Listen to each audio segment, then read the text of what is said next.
For more on this, we're now joined by SABC News International Editor Sophie Mokoena, and she joins us via our telephone line. Sophie, thank you so much for your time this evening. Maybe let's start off here. What do we know about this attack so far? The information is quite sketchy. What we do know now is that 4 gunmen who opened fire at this concert in a hall in Moscow were wearing the mask, and people couldn't see them properly, but they opened fire and immediately they had a loud bang. It looks like it's a blast, and the second one after some few minutes, and therefore it looks like it was a well-planned attack, and therefore the government in Moscow is still investigating in terms of who is behind this. And also we know that the U.S. Embassy had issued a warning that the citizens of the United States of America who are in Russia must avoid crowded places such as the malls or the halls where you have many people celebrating. And therefore now there's a feeling that there was information that there's likely going to be this kind of attack, particularly during elections. As you know that last week country went to the polls electing the president of Russia.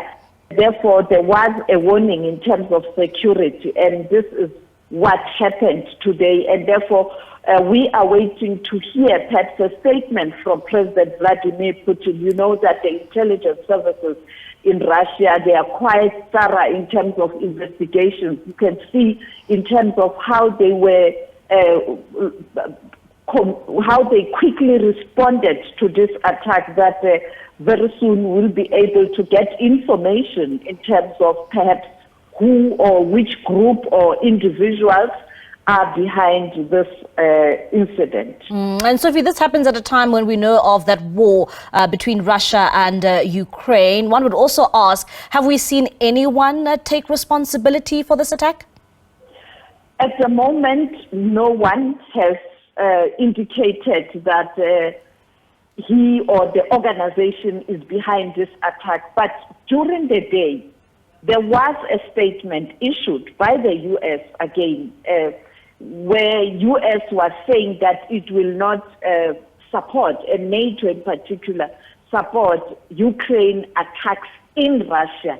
And therefore some people are doing, but it's not clear yet in terms of who is responsible for this.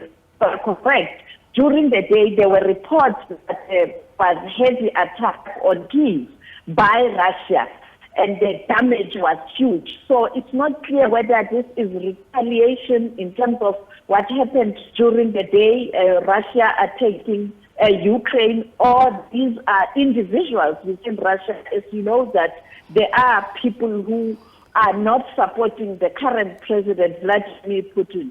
We saw that last week during elections where people tried to disrupt voting, but the law enforcement agency were quick to deal with such incidents. And therefore, it is all about the issues related to politics and security in Russia, but it's not clear yet whether it has got to do with external forces or the internal forces within Russia.